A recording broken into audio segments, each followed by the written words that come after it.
त्याच्यानंतर आपल्याला जायचं. अबे जल्दी बोल, कल सुबह पनवेल निकलना है. पाय बघा कसे झालेत, छान दिसते काळ सर असं मस्त लगेन तिच्यात हिरवी हिरवी पण मी आलो परभणीला हातात आलो आपण बघा.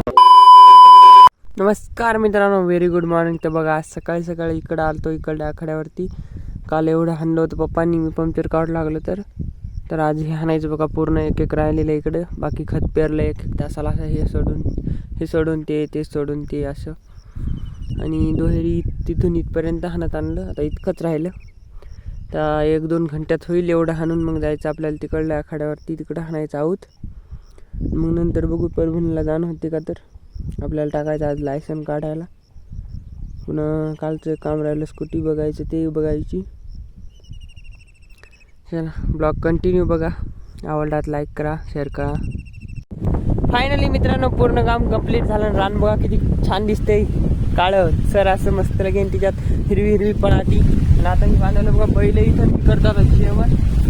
त्याच्यानंतर आपल्याला जायचं. अबे जल्दी बोल, कल सुबह पनवेल निकलना है.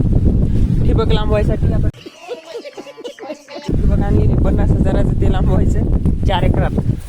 बैल बांधतो इकडं मस्तपैकी, जेवण करायचं मग आणि मग निघायचं तिकडं.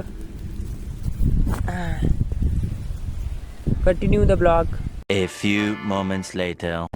हे बघा मित्रांनो, मी आलो परभणीला हातात आलो आपण बघा. तर आपण आऊत आणता आपल्या पावसाचा तुटला होता.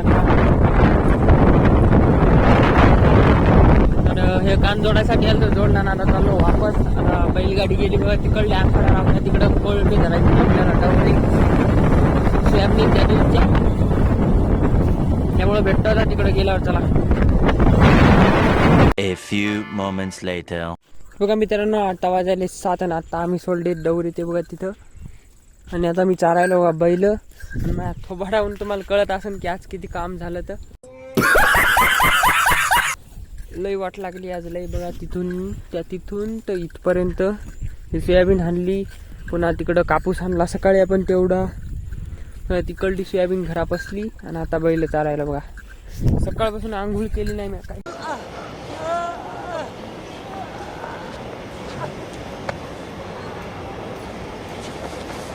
सांगायचं तुम्हाला.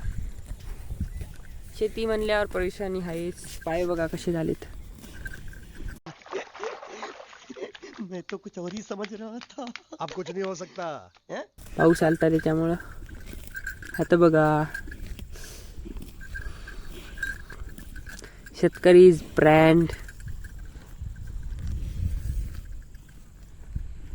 चला आजच्या ब्लॉगमध्ये एवढंच मित्रांनो. भेटतो उद्याच्या ब्लॉगमध्ये, तोपर्यंत बाय बाय. भेटू आपण नेक्स्ट ब्लॉगमध्ये गाईज. अशी आहे बघा आमची हळद.